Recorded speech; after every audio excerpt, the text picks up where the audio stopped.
ছয় সংস্কার কমিশনের রিপোর্ট প্রকাশ ৮ ফেব্রুয়ারি। জানিয়েছেন আইন উপদেষ্টা, জনপ্রশাসন সংস্কারের শতাধিক সুপারিশ, প্রতিবেদন জমা আজ। মূল্যস্ফীতি কমানোই সবচেয়ে বড় চ্যালেঞ্জ বললেন অর্থ উপদেষ্টা। রমজানে সিন্ডিকেট করে পণ্যের দাম বাড়ালে ব্যবস্থার হুঁশিয়ারি স্বরাষ্ট্র উপদেষ্টার। স্বাস্থ্য খাত সংস্কারের স্বল্প, মধ্য ও দীর্ঘমেয়াদী পরিকল্পনার প্রস্তাব বিএনপির। দলীয়করণে খাতটিকে শেষ করে দিয়েছে আওয়ামী লীগ বলেছেন ডক্টর খন্দকার মোশাররফ। আওয়ামী লীগের গবেষণা সেল সিআরএ এর মাধ্যমে ৩৫ কোটি ২১ লাখ টাকার এফডিআর। গাজীপুরের শেখ হাসিনা রেহানাদের ৪ বাগান বাড়ি। দেখছিলেন ক্রাউন সিমেন্ট সংবাদ শিরোনাম, এবার বিস্তারিত। আইন উপদেষ্টা অধ্যাপক আসিফ নজরুল জানিয়েছেন ৮ ফেব্রুয়ারি প্রকাশ করা হবে ৬ সংস্কার কমিশনের পূর্ণাঙ্গ রিপোর্ট। আর ফেব্রুয়ারির মাঝামাঝি থেকে শুরু হচ্ছে রাজনৈতিক দলগুলোর সাথে জাতীয় ঐক্যমত্য কমিশনের বৈঠক। এদিকে জনপ্রশাসন সংস্কার নিয়ে কমিশনের প্রতিবেদনে শতাধিক সুপারিশ থাকছে, যেগুলো বাস্তবায়ন সম্ভব বলে জানিয়েছেন কমিশন প্রধান আব্দুল মুহিত চৌধুরী। আজ প্রধান উপদেষ্টার কাছে রিপোর্ট জমা দেওয়া হবে। রিপোর্ট সৈয়দ আব্দুল মুহিতের। মঙ্গলবার রাষ্ট্রীয় অতিথি ভবন যমুনায় ৬ কমিশনের প্রধানদের সাথে বৈঠক করেন প্রধান উপদেষ্টা ডক্টর মোহাম্মদ ইউনুস। এ সময় আইন উপদেষ্টা আসিফ নজরুল ও শিল্প উপদেষ্টা আদিলুর রহমান উপস্থিত ছিলেন। ওই বৈঠকের বিষয়ে রাজধানীর ফরেন সার্ভিস একাডেমিতে ব্রিফিং করেন আইন উপদেষ্টা। বলেন, সংস্কার কমিশনের রিপোর্ট স্বল্প, মধ্য, দীর্ঘমেয়াদে বাস্তবায়নের প্রস্তাব অনুযায়ী ফেব্রুয়ারির মধ্যে রাজনৈতিক দলগুলোর সাথে আলোচনা শুরু হবে। ৬টা কমিশন মিলে একটা সর্বসম্মত সুপারিশনামা পেশ করবেন ৮ ফেব্রুয়ারিতে। এই সুপারিশনামা এবং কমিশনগুলোর রিপোর্ট আমরা সকল রাজনৈতিক দল এবং আমাদের জুলাই গণ অভ্যুত্থানের পক্ষের শক্তি যারা আছে তাদের কাছে পৌঁছে দিব সেদিনই। এরপর রাজনৈতিক দল গণ অভ্যুত্থানের পক্ষের সকল শক্তির সাথে আলোচনা এবং সমঝোতা ক্রমে জাতীয় ঐক্যমত্য কমিশনের প্রথম আনুষ্ঠানিক বৈঠক অনুষ্ঠিত হবে। আমরা আশা করছি এটা ফেব্রুয়ারির মাঝামাঝি সময় অনুষ্ঠিত হবে এবং এটা রাজনৈতিক দলগুলোর সাথে কথা বলে ডেটটা ঠিক করা হবে। এদিকে সচিবালয়ে জনপ্রশাসন সংস্কার কমিশন প্রধান আব্দুল মুহিত চৌধুরী জানিয়েছেন, তাদের প্রতিবেদনে শতাধিক সুপারিশ থাকছে। দুপুরে 12:30টায় আমরা মাননীয় প্রধান উপদেষ্টার অফিসে যাব এবং তাকে হস্তান্তর করব। 100টার বেশি সুপারিশ আছে। যাই সুপারিশ আমাদের আছে সবগুলো হলো যেগুলো আমরা মনে করি সম্ভব। এখন সম্ভব হবে কিনা সেটার দেশের সরকার বুঝবে। জনমুখী, জবাবদিহিমূলক, দক্ষ, নিরপেক্ষ জনপ্রশাসন গড়ে তুলতে এ কমিশন গঠন করে অন্তর্বর্তী সরকার। সৈয়দ আব্দুল মুহিত, বাংলাভিশন, ঢাকা। উচ্চ মূল্যস্ফীতি নিয়ন্ত্রণে দেশবাসীকে আরও ২-৩ মাস অপেক্ষার পরামর্শ দিলেন অর্থ উপদেষ্টা ডক্টর সালেউদ্দিন আহমেদ। তার আশা, সরকার যেসব পদক্ষেপ নিয়েছে তাতে জুন নাগাদ মূল্যস্ফীতি ৭% ঘরে নেমে আসবে। দেশে অতিরিক্ত লুটপাটের কারণে ২/৩ ব্যাংক এখনও খুঁড়িয়ে চলছে বলে জানান অর্থ উপদেষ্টা। ভ্যাট যতটা বেড়েছে তার চেয়েও বেশি হারে ব্যবসায়ীরা জিনিসপত্রের দাম বাড়িয়েছেন বলে জানান তিনি। জিয়াউল হক সবুজের রিপোর্টে বিস্তারিত। কিছুতেই বাগে আসছে না উচ্চ মূল্যস্ফীতি। ডিসেম্বরের সবশেষ তথ্যেও খাদ্য মূল্যস্ফীতি ছুঁয়ে গেছে 13%-এর ঘর। সরকার পরিবর্তনের ফলে অনেকে আশায় বুক বাঁধলেও গেল ৬ মাসেও এক অঙ্কে নামানো যায়নি খাদ্য মূল্যস্ফীতি। সেই চিন্তা সরকারকে ভাবালেও দ্রুততম সময়ের মধ্যে মূল্যস্ফীতি সহনীয় হওয়ার আশা দেখাতে পারলেন না অর্থ উপদেষ্টা ডক্টর সালেউদ্দিন আহমেদ। আপাতত আমাদের মেইন কনসার্ন হলো মূল্যস্ফীতিটা যতটুক সম্ভব যত তাড়াতাড়ি আমরা এসে করতে পারি, সেটাই সবচেয়ে বড় চাই। রোজার সময় কিন্তু আমরা মেজর একটা কথা হলো অ্যাকশন, সেটা কিন্তু ফলটা এপ্রিল মের দিকে যাবে। আমরা আজকে ডিসিশন নিচ্ছি, এই জন্য তো আজকে চাল, ডাল, সার এবং অত্যাবশ্যক কতগুলো জিনিসপত্র আমরা বলে দিতেছি এবং ডেইলি কিন্তু দেওয়া হচ্ছে। আমরা দেখব যে জানুয়ারি, ফেব্রুয়ারি, মার্চ, এপ্রিলে এটা দিয়ে যেগুলো অ্যাকশনটা নেব তখন আপনার কিছুটা হয়তো ইম্প্যাক্টটা আসবে। সেটা সেন্ট্রাল ব্যাংকের থেকেও একটা ইস্যু আসছে যে আমরা হয়তো কিছুটা আমরা মডারেটিং, আমরা জুন মাসে গেলে হয়তো আমরা আইডিয়াল সিচুয়েশন যদি 6-7 যেতে পারি, এটা বেটার হয় আমাদের। সরকারি ক্রয় সংক্রান্ত উপদেষ্টা পরিষদ কমিটির বৈঠক শেষে অর্থ উপদেষ্টা জানান, বিগত সরকারের সময়ে বাংলাদেশ থেকে বিপুল পরিমাণ অর্থ বিদেশে পাচার হয়েছে। তাই বাংলাদেশকে কোনোভাবেই শ্রীলঙ্কার অর্থনীতির সঙ্গে তুলনা করা ঠিক হবে না।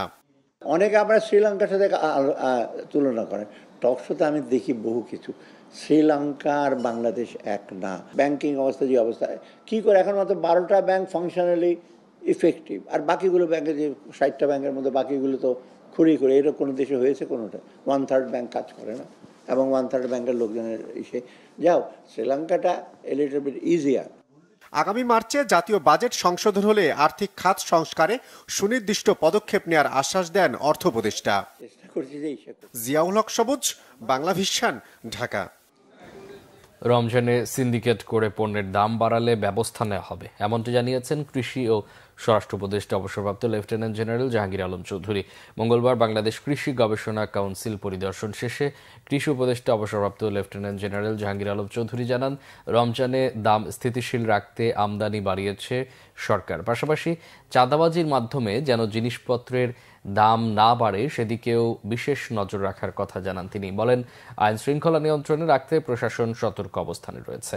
দায়িত্ব নেওয়ার পর স্বরাষ্ট্র উপদেষ্টার আত্মীয় স্বজন বেড়ে গেছে উল্লেখ করে তিনি বলেন, অনৈতিক কিছু মেনে নেবে না সরকার। দুর্নীতি দেখলে গণমাধ্যমে প্রচারের আহ্বানও জানান তিনি। বলেন, কৃষকের সমস্যা সমাধানে খামারি অ্যাপ চালু করা হয়েছে, এর মাধ্যমে জমিতে দাঁড়িয়েই সব সমস্যার সমাধান পাবে কৃষকরা। দেশের স্বাস্থ্যখাত সংস্কারে স্বল্প, মধ্য ও দীর্ঘমেয়াদী পরিকল্পনার প্রস্তাব দিয়েছে বিএনপি। দলের স্থায়ী কমিটির সদস্য ডক্টর খন্দকার মোশাররফ হোসেন অভিযোগ করেন, ক্ষমতাচ্যুত আওয়ামী লীগ সরকার দেশের স্বাস্থ্যখাত দলীয়করণ করে গেছে। এদিকে রুহুল কবির রিজভী বলেছেন, অন্তর্বর্তী সরকারের দায়িত্ব নির্বাচনের পরিবেশ তৈরি করা ও দ্রুত নির্বাচন দেয়া। রিপোর্ট করছেন সিকান্দার রেমান। বিএনপি চেয়ারপারসনের গুলশান কার্যালয়ে সংবাদ সম্মেলনে স্বাস্থ্যখাত সংস্কারে বিএনপির প্রস্তাবনা তুলে ধরেন সাবেক স্বাস্থ্যমন্ত্রী ডক্টর খন্দকার মোশাররফ হোসেন। স্বাস্থ্যখাতের অচলাবস্থার জন্য বিগত সরকারের নানা অনিয়মকে দায়ী করেন তিনি। শুধু স্বাস্থ্যখাত নয়, প্রতিটি সংস্কারের বিষয়ে সরকারকে সব দলের সঙ্গে আলোচনা করে সিদ্ধান্ত নেয়ার তাগিদ দেন বিএনপির এ নেতা। আমাদের মধ্য যে মেয়াদ, দীর্ঘ মেয়াদে এখানে কিন্তু আমরা পরিষ্কার আমাদের প্রস্তাবনা আছে, এবং আমরা কমিটেড যে আমাদের রোগীরা যে বিদেশে যায় এটাকে নিরুৎসাহিত করতে হলে আমাদের এখানে মান আমাদেরকে বাড়াতে হবে। শিক্ষাক্ষেত্রে উন্নত মানের এখানে চিকিৎসক তৈরি করতে হবে, উন্নত মানের নার্স প্রতিষ্ঠান আমাদের তৈরি করতে হবে, এবং আমাদেরকে যদি জনগণ সুযোগ দেয় এই প্রস্তাব অনুযায়ী আমরা এটা বাস্তবায়ন করব।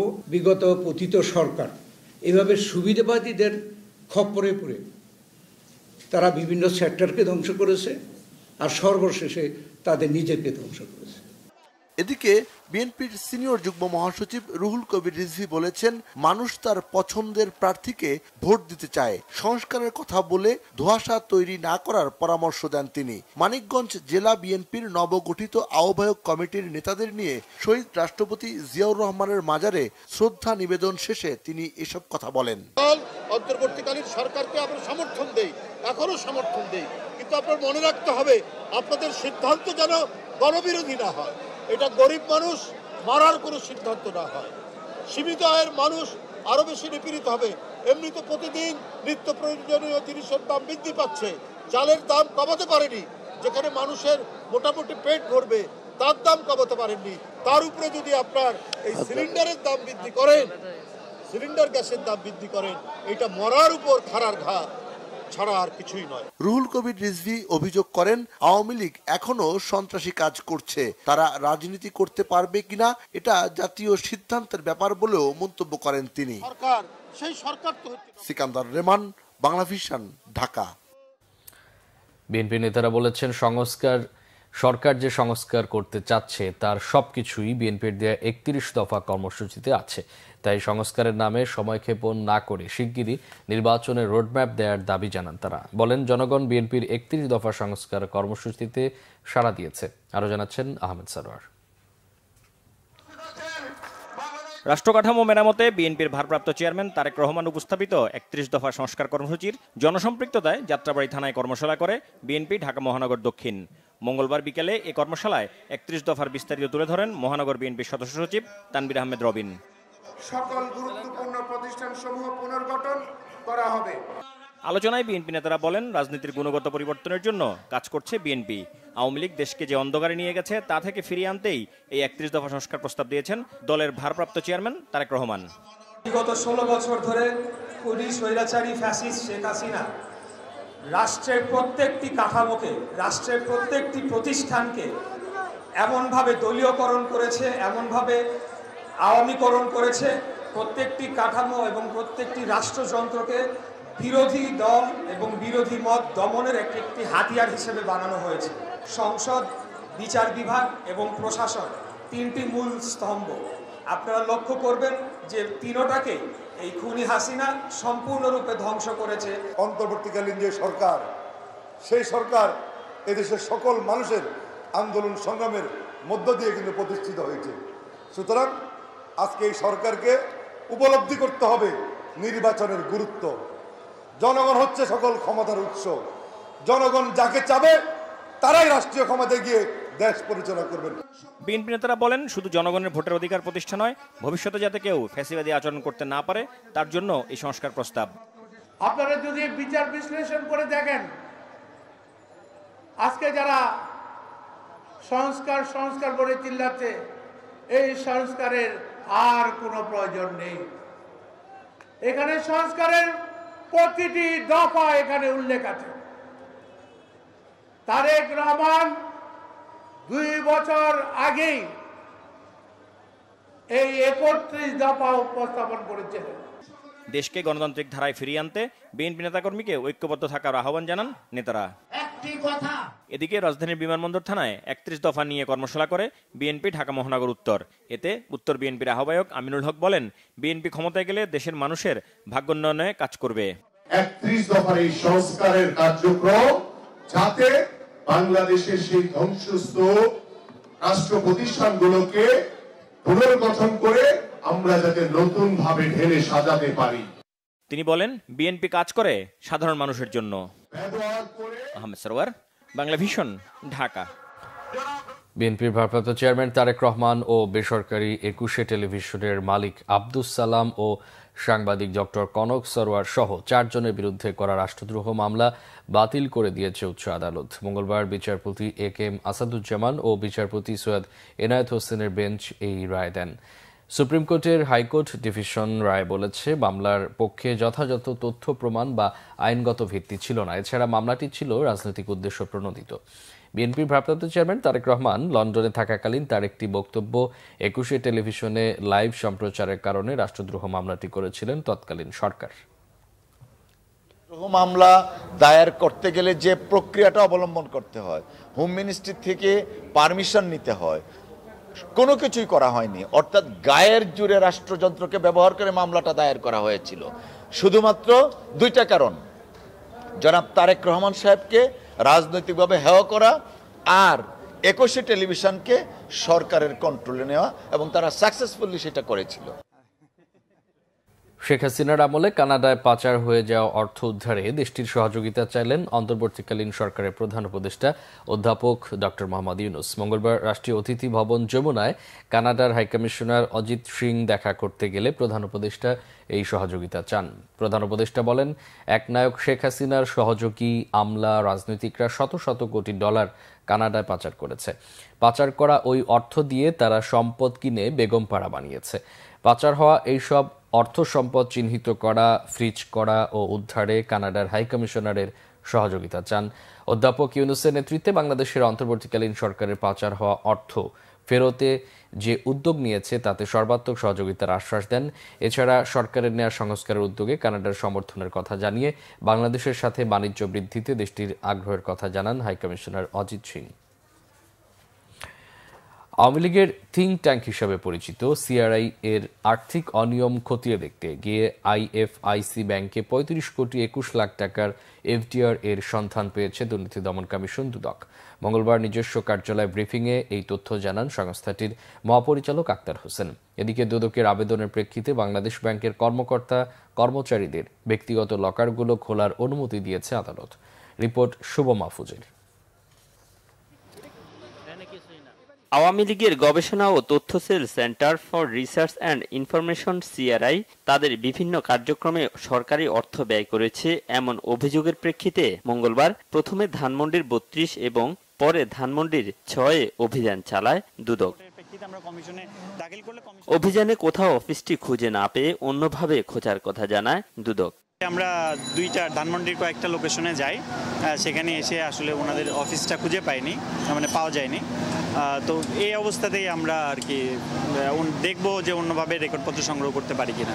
তবে সিআরআই এর ৩-৪টি ব্যাংক অ্যাকাউন্ট খুঁজে পাওয়ার তথ্য জানিয়ে দুদক মহাপরিচালক আক্তার হোসেন জানান, এরই মধ্যে আইএফআইসি ব্যাংকে ৩৫ কোটি ২১ লাখ টাকার এফডিআর এর সন্ধান পেয়েছে দুদক। সিআরআই নামক প্রতিষ্ঠানের চেয়ারম্যান হিসাবে জনাব সজীব আহমেদ ওয়াজেদ জয়, ভাইস চেয়ারম্যান হিসাবে সাইমা ওয়াজেদ পুতুল, ট্রাস্টি হিসাবে রাদওয়ান মুজিব সিদ্দিক এবং জনাব নসরুল হামিদের নাম উল্লেখ রয়েছে। সিআরআই নামক প্রতিষ্ঠানের যে সকল ব্যাংক হিসাব চালু ছিল ওই সকল ব্যাংক হতে তথ্য সংগ্রহ করা হয়। প্রাপ্ত তথ্যাদি পর্যালোচনায় দেখা যায় আইএফআইসি ব্যাংকে সিআরআই নামক প্রতিষ্ঠানটির নামে একটি ৩৫ কোটি ২১ লক্ষ টাকার এফডিআর রয়েছে। এদিকে বাংলাদেশ ব্যাংকের কর্মকর্তা কর্মচারীদের ব্যক্তিগত লকারগুলো ফ্রিজ করতে ব্যাংকটির কাছে আবেদনের কথা জানান দুদক মহাপরিচালক। কোনো ব্যক্তির বিরুদ্ধে জ্ঞাত আয় বহির্ভূত সম্পদের তথ্য পেলে অন্যান্য ব্যাংকের লকারও খোলার পরিকল্পনার কথা জানান তিনি। আমাদের অনুসন্ধান দলের কাছে প্রতীয়মান হয়েছে যে বাংলাদেশ ব্যাংকের অনুসন্ধানের সাথে সংশ্লিষ্ট আরও অনেকের এই ধরনের যে লকারগুলো রয়েছে সেগুলো তল্লাশি করা প্রয়োজন। যে অভিযোগ নিয়ে আমি কাজ করছি, আমাদের অনুসন্ধান দল কাজ করছেন দুর্নীতি দমন কমিশনের তফসিলভুক্ত অপরাধের সাথে যে অনুসন্ধানগুলো চলমান আছে সেখানে যখন প্রয়োজন হবে সে অনুসন্ধান দল তারা ঠিক করবেন কোথায়, সেটা যে কোনো জায়গায় হতে পারে। অন্যদিকে পাসপোর্ট অধিদপ্তরের সাবেক পরিচালক আব্দুল্লাহ আল মামুনের বিরুদ্ধে চার্জশিট দিয়েছে দুর্নীতি দমন কমিশন। শুভ মাহফুজ, বাংলা ভিশন, ঢাকা। একের পর এক দুর্নীতির ফিরিস্তি বের হয়ে আসছে সাবেক প্রধানমন্ত্রী শেখ হাসিনা ও তার ছোট বোন শেখ রেহানার নামে। এবার গাজীপুর শহর থেকে ১০ কিলোমিটার দূরে প্রায় ৩৫ বিঘা জমির উপর নির্মিত বিলাসবহুল ৪টি বাংলোর সন্ধান পাওয়া গেছে। এসব বাড়িতে নিয়মিত যাতায়াত ছিল শেখ পরিবারের সদস্যদের, করা হতো সালিশ বিচারও। গাজীপুর প্রতিনিধি মীর মোহাম্মদ ফারুকের তথ্যচিত্রে আরও জানাচ্ছে ফজলে রাব্বি। গাজীপুর শহর থেকে ১০ কিলোমিটার দূরে কানাইয়া এলাকায় প্রায় ৩৫ বিঘা জমির ওপর নির্মিত এই বাগান বাড়িটির মালিক সাবেক প্রধানমন্ত্রী শেখ হাসিনা ও তার ছোট বোন শেখ রেহেনার। এমন একটি দুটি নয়, আরও ৪টি বাগান বাড়ির সন্ধান মিলেছে শেখ পরিবারের সদস্যদের নামে, যেখানে রয়েছে সারি সারি গাছ, মনোমুগ্ধকর পরিবেশ, ডুপ্লেক্স বাড়ি সহ শান বাঁধানো পুকুর। এসব বাড়িতে নিয়মিত যাতায়াত ছিল শেখ পরিবারের সদস্যদের, করা হতো সালিশ বিচারও। স্থানীয়দের ভাষ্যমতে অনেক প্রভাবশালী ব্যক্তিবর্গের নিয়মিত যাতায়াত ছিল এখানে। জমি দখল, প্রতিবেশীদের সাথে বিরোধ সহ নানা কারণে বিক্ষুব্ধ ছিল এলাকাবাসী। গত ৫ আগস্ট শেখ হাসিনা পদত্যাগ করলে বিক্ষুব্ধ জনতা প্রবেশ করে এসব বাগান বাড়িগুলোতে। ভাঙচুর, অগ্নিসংযোগ চালায় তারা, লুটপাট করে নেওয়া হয় নানান কিছু। এটা হচ্ছে শেখ রেহানার জামাই হাজব্যান্ডের শফিক সাহেবের বাসায় উনি আছে। ভাঙাচুরার চিহ্ন আছে, ফ্রিজ ছিল, টেলিভিশন ছিল, আর অন্য মাল সামান ছিল, ফ্যান ছিল, টিউবলিপ আসছিল এর আগে, আর অনেক আগে আসছিল। হয়তো এই শীতের সময় স্যারে একটা পার্টি করতো, তখন ওই সকালের দিকে আসলে বিকেলে চলে গেছে। স্থানীয়দের অভিযোগ, এসব বাগান বাড়ি সম্পত্তির দখলকে কেন্দ্র করে প্রায়ই প্রতিবেশীদের সাথে বিরোধে জড়াতেন শেখ রেহানার স্বামী শফিক সিদ্দিক, দিতেন হুমকিও।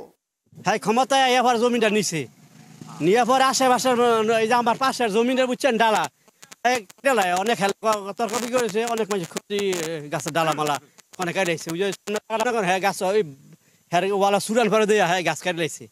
ক্ষমতার জোরে দখল নেওয়া জমি আর গড়ে তোলা বাগান বাড়িগুলোতে এখন শুধুই শুনশান নীরবতা। সুষ্ঠু তদন্তের মাধ্যমে জমির মালিকরা সুবিচার পাবে, এমনটাই প্রত্যাশা এলাকাবাসীর। ফজলে রাব্বি, বাংলা ভিশন, ঢাকা। বিশ্বের ১২৫টি নগরীর মধ্যে বায়ু দূষণের শীর্ষে ঢাকা। গত ৯ বছরের মধ্যে এবার ঢাকার বায়ুমান সবচেয়ে অস্বাস্থ্যকর। দিনকে দিন বায়ু দূষণ বাড়লেও দূষণ রোধে সুনির্দিষ্ট কোনো পরিকল্পনা বা বরাদ্দ নেই ঢাকার ২ সিটি কর্পোরেশনের। পরিবেশ দূষণ রোধে অকার্যকর পরিবেশ অধিদপ্তর। নগরবাসীকে সুস্থ পরিবেশ দেয়া সিটি কর্পোরেশনের দায়িত্ব, বলছেন পরিবেশ বিশেষজ্ঞরা। আরও থাকছে ওবায়দুল্লাহ মামুনের রিপোর্টে। ক্যামেরায় ছিলেন মোস্তফা মানিক। আমাদের প্রাণের নগরী ঢাকা, শত বছরের ইতিহাস আর ঐতিহ্যে ঘেরা এ শহর। একসময় ঢাকার চারপাশে বহমান ছিল নদী, ছিল খালবিল, ছিল গাছ গাছালি, কিন্তু বর্তমানে এগুলো যেন রূপকথার গল্প। ঢাকার মার্কিন দূতাবাসের বায়ুমান পর্যবেক্ষণে দেখা গেছে ২০১৭ সাল থেকে ২০২৪ সাল পর্যন্ত একদিনও নির্মূল বায়ু পায়নি নগরবাসী। রিপোর্ট বলছে কতটা ভয়ঙ্কর পরিবেশ বিরাজ করছে ঢাকায়। গণপরিবহন আর ইটভাটার ধোঁয়া, অপরিকল্পিত উন্নয়নের কারণে সড়ক এখন ধুলির নগরী। এয়ার কোয়ালিটি ইন্ডেক্সের তথ্য অনুযায়ী গেল সপ্তাহে আবারও ঢাকা বিশ্বের সবচেয়ে বেশি বায়ু দূষণের নগরীর তালিকায়। বায়ু দূষণ নিয়ে গবেষণাকারী প্রতিষ্ঠান ক্যাপসের এক জরিপে দেখা গেছে ৯ বছরের মধ্যে ঢাকার বায়ুমান সবচেয়ে খারাপ ছিল গত ডিসেম্বরে। গড়ে ঢাকার বায়ুমান ছিল ২৮৮। এত কিছুর পরও টনক নড়ছে না ঢাকার ২ সিটি কর্পোরেশনের। অথচ ২ সিটিরই নগর পরিকল্পনা বিভাগ থাকলেও সেখানে নগরীর বায়ু দূষণ নিয়ে কোনো পরিকল্পনা নেই। বায়ু দূষণ রোধে নামেমাত্র মোবাইল কোর্ট আর পরিবেশ দূষণে দায়ী বিভিন্ন প্রতিষ্ঠানকে চিঠি ইস্যু করা ছাড়া কোনো ক্ষমতা নেই তাদের। সদিচ্ছা থাকলেও পর্যাপ্ত জনবল আর কারিগরি সহায়তার অভাবকে দায়ী করছে পরিবেশ অধিদপ্তর। আমাদের ক্ষমতা যেটাই আছে, ক্ষমতাটা প্রয়োগ করার জন্য যে জনবল লাগবে এবং যে আমাদের যে সাপোর্টটা লাগবে, লজিস্টিক সাপোর্ট, সেটা তো অবশ্যই ঘাটতি আছে। ক্ষমতা থাকলে ক্ষমতা প্রয়োগ করতে হবে। তো ক্ষমতা অনেক ক্ষমতাই দেওয়া আছে, সেটা অনেক সময় প্রয়োগ করা যাচ্ছে না। নগরবাসীকে সুষ্ঠু পরিবেশ দেয়া সিটি কর্পোরেশনের কাজ উল্লেখ করে পরিবেশবিদরা বলছেন, দায় এড়ানোর সুযোগ নেই পরিবেশ অধিদপ্তরেরও। পরিবেশ দূষণ রোধে অকার্যকর প্রতিষ্ঠানটি। ঢাকা শহরের বায়ু দূষণের জন্য মূলত যে কটা সংস্থা দায়ী তার ভিতরে অন্যতম সিটি কর্পোরেশন। কারণ এই দূষণের উৎসগুলোকে যদি আমরা চিহ্নিত করি, প্রত্যেকটা উৎস সিটি কর্পোরেশনের বাউন্ডারির ভিতরে যদি থাকে, তাহলে তারা পরিবেশ অধিদপ্তরের সাথে সাথে সিটি কর্পোরেশনের কাছ থেকে আগে অনুমোদন নিতে হবে। তারা দূষণ নিয়ন্ত্রণে অভিযান পরিচালনা করতে পারে। ২ সিটি কর্পোরেশন সেই কাজটি করছে বলে আমাদের জানা নেই। আইকিউ এয়ারের মানদণ্ড অনুযায়ী ২০১৬ থেকে গেল বছরের ডিসেম্বর পর্যন্ত ঢাকার বায়ুর মান ছিল সবচেয়ে খারাপ বা অস্বাস্থ্যকর পরিবেশ। অথচ এই বায়ু দূষণ রোধে ঢাকার ২ সিটি কর্পোরেশনের পানি ছিটানো বাদে তেমন কোনো কার্যক্রম হাতে নেই। পরিবেশ অধিদপ্তর বলছে বায়ু দূষণ রোধ নয়, বরং নিজেরাই বায়ু দূষণ করছে ঢাকার ২ city corporation. Obaidullah Mamun, Bangla vision, Dhaka. আখেরি মোনাজাতের মধ্য দিয়ে আজ শেষ হচ্ছে বিশ্ব ইজতেমার প্রথম পর্বের দ্বিতীয় ধাপ। আখেরি মোনাজাতে যোগ দিতে তাবলিগ জামাতের সদস্যদের পাশাপাশি সাধারণ মুসল্লিরাও টঙ্গীর তুরাগ তীরে ইজতেমা ময়দানে আসছেন। মহাসড়কে বসে মোনাজাতে অংশ না নিতে আহ্বান জানিয়েছে পুলিশ।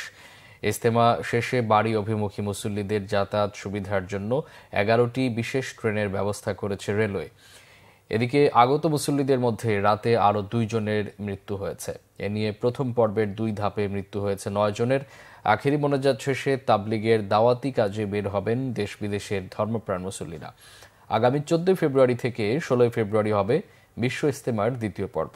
তাতে অংশ নেবেন মাওলানা সাদ কান্থলভির অনুসারীরা। সংবাদ শেষ করব, ক্রাউন 7 শিরোনামগুলো আরেকবার জানিয়ে। ৬ সংস্কার কমিশনের রিপোর্ট প্রকাশ ৮ ফেব্রুয়ারি, জানিয়েছেন আইন উপদেষ্টা।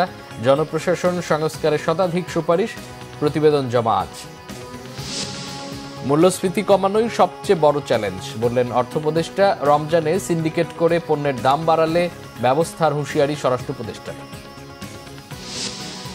স্বাস্থ্য খাত সংস্কারে স্বল্প, মধ্য ও দীর্ঘমেয়াদী পরিকল্পনার প্রস্তাব বিএনপির।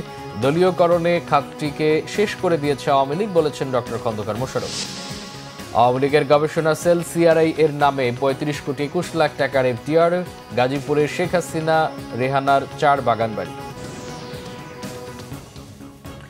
এই ছিল এখনকার মতো। পরে সংবাদ সকাল 10টায়, এর আগে 9টা রয়েছে নিউজ টপ 10 দেখার আমন্ত্রণ রইল। এছাড়া বাংলা ভিশন সংবাদ ও সংবাদ সংশ্লিষ্ট অনুষ্ঠান দেখতে ভিজিট করুন www.bfnews24.com ও facebook.com/banglavisionnews এবং সাবস্ক্রাইব করুন youtube.com/banglavisionnews।